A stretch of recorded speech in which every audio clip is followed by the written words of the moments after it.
Kami dari mahasiswa Akademi Komunitas Industri Manufaktur Bantai, Prodi Teknik Listrik dan Instalasi.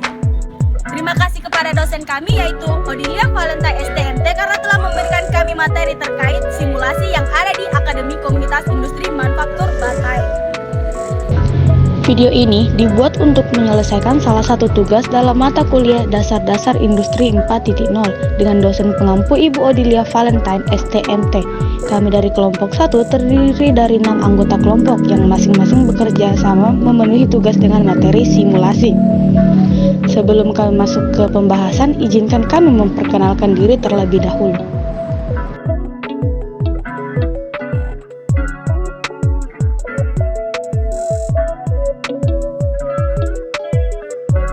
Simulasi adalah sebuah proses pembuatan model matematis atau fisik dari satu sistem atau proses yang berfungsi untuk mempresentasikan dan menstimulasikan perilaku dan sistem tersebut. Komponen simulasi terbagi menjadi satu entitas atau objek kajian dalam sistem. Adalah item-item objek yang diproses melalui sistem seperti produk, pelanggan, dan dokumen. Yang kedua, atribut adalah properti atau sifat suatu entitas. Ketiga, aktivitas dapat diartikan sebagai kegiatan atau tugas yang dilakukan entitas dalam periode waktu tertentu. Dapat juga dipandang sebagai tugas-tugas yang dilakukan dalam sistem baik secara langsung maupun tidak langsung. Dan yang keempat, state adalah periode yang mendeskripsikan status sistem pada suatu waktu tertentu relatif terhadap tujuan kajian. Dan yang kelima, event adalah suatu kejadian yang dapat mengubah status sistem. Dan yang terakhir atau yang keenam, sumber daya adalah suatu objek atau peralatan yang digunakan dalam melakukan suatu aktivitas. Sumber daya menyatakan dukungan fasilitas, peralatan, dan tenaga kerja untuk menyelesaikan suatu pekerjaan. Jenis-jenis model SAN presentasi matematis dalam simulasi. Model matematik merupakan imitasi sistem nyata dalam bentuk simbol-simbol matematik. Model matematik statis tidak mempertimbangkan waktu dalam pengolahan datanya, sehingga sistem tidak berubah oleh waktu. Sedangkan model matematik dinamik adalah sebaliknya. Model simulasi diskrit adalah model simulasi yang status variabelnya berubah secara diskrit pada satu waktu tertentu.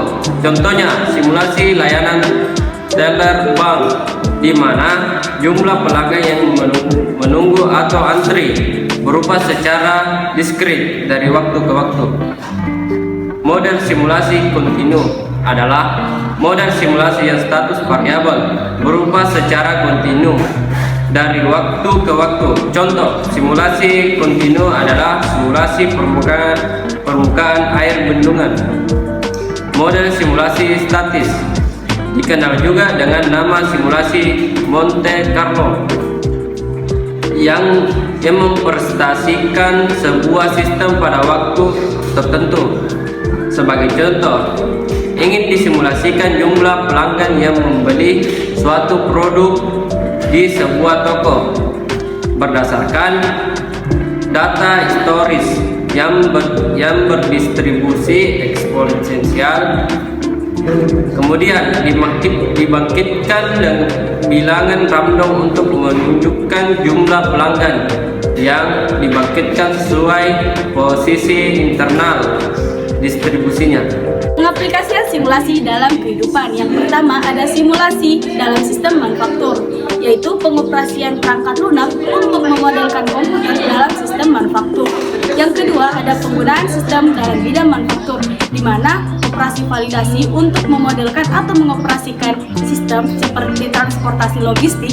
Yang ketiga ada simulasi dalam bidang teknik dan sains, yaitu pengoperasian dalam sistem call center, lalu lintas, serta penyebaran penyakit melalui populasi. Keempat ada simulasi dalam bidang keuangan dan bisnis, di mana pengoperasian untuk mendorong operasi dalam mengimitasi kondisi keuangan.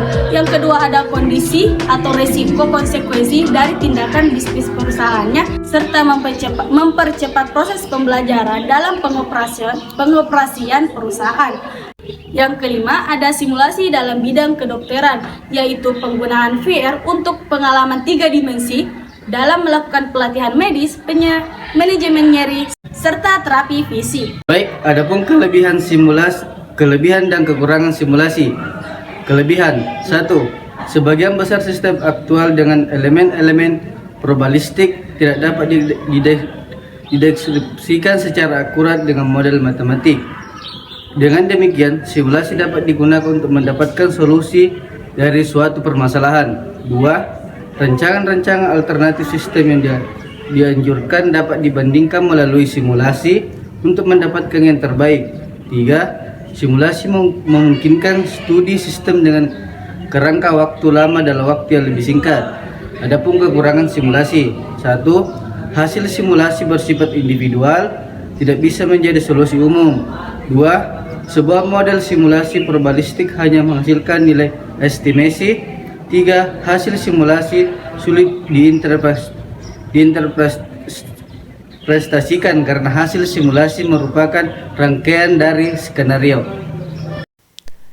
Berikut adalah contoh simulasi pada rangkaian motor listrik 3 fasa, di mana pada rangkaian ini dibuat pada sebuah aplikasi yang bernama SimuRelay yang berguna untuk mensimulasikan cara kerja sebuah rangkaian pada motor listrik sebelum dipraktikkan ke rangkaian nyata.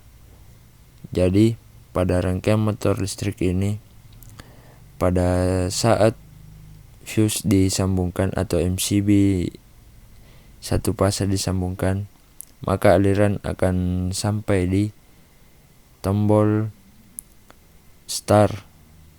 Setelah itu, ketika tombol start ditekan, maka lampu indikator akan menyala dan motor juga akan ikut menyala atau berputar. Nah, pada saat tombol stop ditekan, lampu dan motor juga akan ikut berhenti atau mati. Dan apabila terjadi gangguan, lampu indikator yang ada pada rangkaian kontrol akan menyala dan memutuskan aliran yang masuk ke kontaktor. Baik, sekian mungkin itu sedikit penjelasan untuk simulasi pada motor.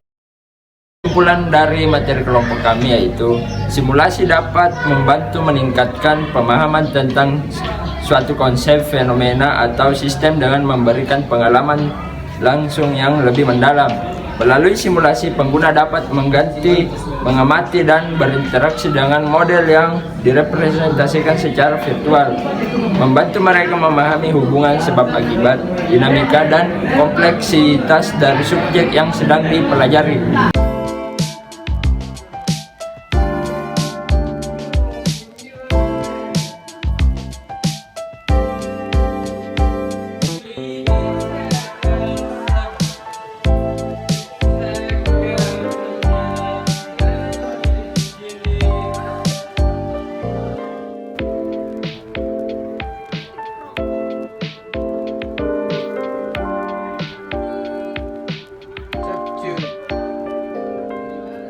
Sekian dan terima kasih. Thank you for watching. Bye-bye. Bye-bye.